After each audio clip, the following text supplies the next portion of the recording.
এই উঠ উঠ, চল মাঠে দিয়ে আসি, চল হাঁট হাঁট হাঁট হাঁট হাঁট, চল।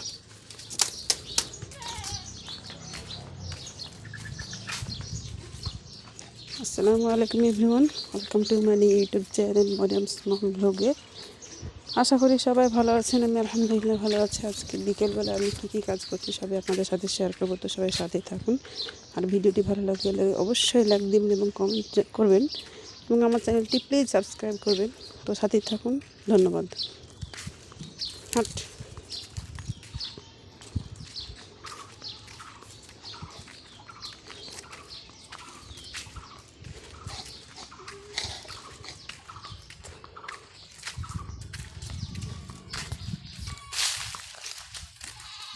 খালি এদিক সেদিক যাও, হাট হাট।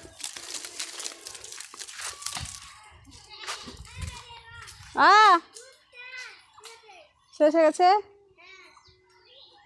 আচ্ছা থাক থাক।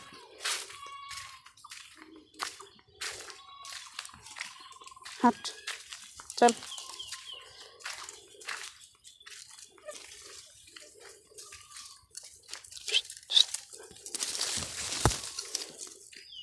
যা ঘাস খাগা, যা।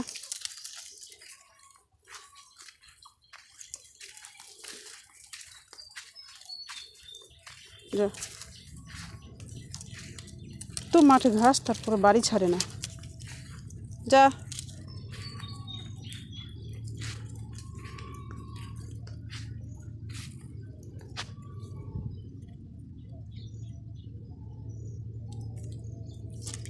আসলে কি হয়েছে যে বৃষ্টির জন্য কোথাও ঘাস কাটতেও পারে না। আমাদের বাড়ির পাশে দেখেন কত কী পরিমাণে ঘাস, কিন্তু কি হয়েছে যে এত পরিমাণে বৃষ্টি আর এই যে জায়গায় সবগুলো পানি ধরেছিল, সেই জন্য ঘাসও কাটতে পারিনি। তো যেহেতু বাড়ির পাশে, সেহেতু ঘাস কাটি কেটে এগুলো খাওয়াই। তো আজকে থেকে যেহেতু রোদ উঠছে, দেখতে পাচ্ছেন কী পরিমাণ রোদ, তো আমি রোদে বললাম যে যাই একটু ওদেরকে চড়িয়ে নিয়ে আসি। তো এখানে ওদের পেটটা ভরবে, কারণ কতদিন ধরে প্রায় এক সপ্তাহ ধরে বৃষ্টি, আর ঘরে ঘরে ওদের খাওয়া দাওয়া চলছে। বাড়িতে যা শুকনো খাবার আছে সেগুলি খাচ্ছে, আর গাছের পাতা পাতা খাওয়াই। তো সেই জন্য আজকে নিয়ে চলে আসছি যে আমাদের পাশেই যে একটা জমি খালি পড়ে আছে, সেখানে হচ্ছে ঘাস, আর এগুলো তো হচ্ছে ভুট্টা লাগানো ছিল, তো এখানে ঘাস খাচ্ছে, খাওয়া শুরু করেছে। আর এই যে দেখতে পাচ্ছেন দুষ্টু, এরা হচ্ছে কলা গাছ খাওয়ার জন্য একেবারে উঠে পড়ে লেগেছে, মনে হচ্ছে যে, অথচ কিন্তু পাতাই নেই গাছে। দেখেন একটা পাতাও নেই, অন্য ছাগলে খেয়ে নষ্ট করে দিয়েছে পাতাগুলো। যা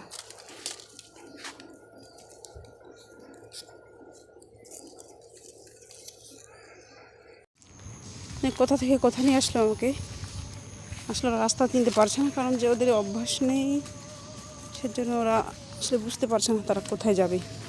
মনে হচ্ছে তাদের আমি কতক্ষণ জঙ্গলে নিয়ে চলে এসেছি।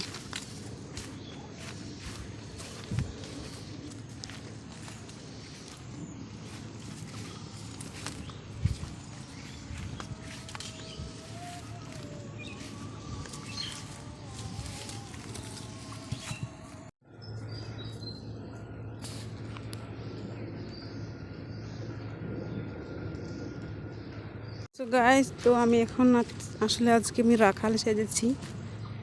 তো দেখতে পাচ্ছেন যে পাশের ধান খেয়ে, তার ধানগুলো একেবারে পেকে, যে বৃষ্টি হয়েছে আর যে ঝড় হয়েছে, তো একেবারে ধানগুলো পেকে পড়ে গেছে। আসলে বৃষ্টির জন্য কাটতে পারিনি, যেহেতু এগুলো শুকাতে হবে, কাঁচা ধান সেহেতু শুকাতে হবে, আর এই খড়গুলো শুকাতে হবে। তো যদি কাটতো তাহলে অবশ্যই ধানগুলো একেবারে নষ্ট হয়ে যেত,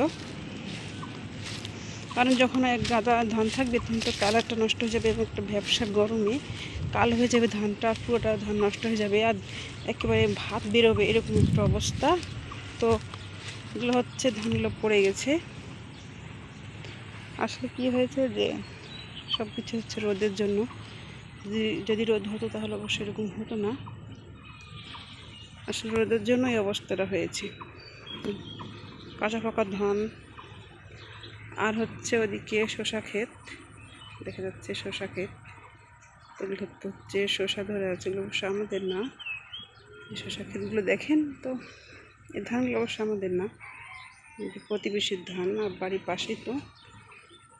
আর এই যে ভুট্টা ক্ষেতগুলো দেখছেন, যেগুলো হচ্ছে যে ভুট্টাগুলো নেওয়া হয়ে গেছে, কিন্তু ডাঁটা কাটা হয়নি, কারণ যে বৃষ্টির জন্য কাটা হয়নি। যে কাটলে বৃষ্টিতে পানি জমে থাকতো আর সেই পানিতে আবার ডাঁটাগুলো পচে যেত, সেজন্য সেগুলো রেখে দিয়েছি।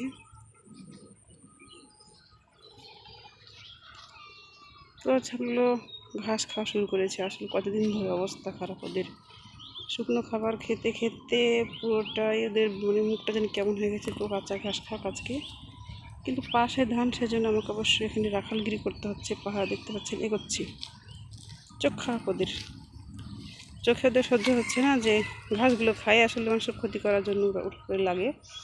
ওরা বুঝে না, ওদের শুধু চিন্তা ভাবনা, যারা ছাগল পালে তারা বুঝবেন যে ওদের চিন্তা ভাবনা যে কীভাবে মানুষের বকা খাবে, গালি খাবে। তো এই যে এগোচ্ছে, কী পরিমাণ এগোচ্ছে, ওরা ঘাস খাবার দিয়ে কী পরিমাণ এগোচ্ছে।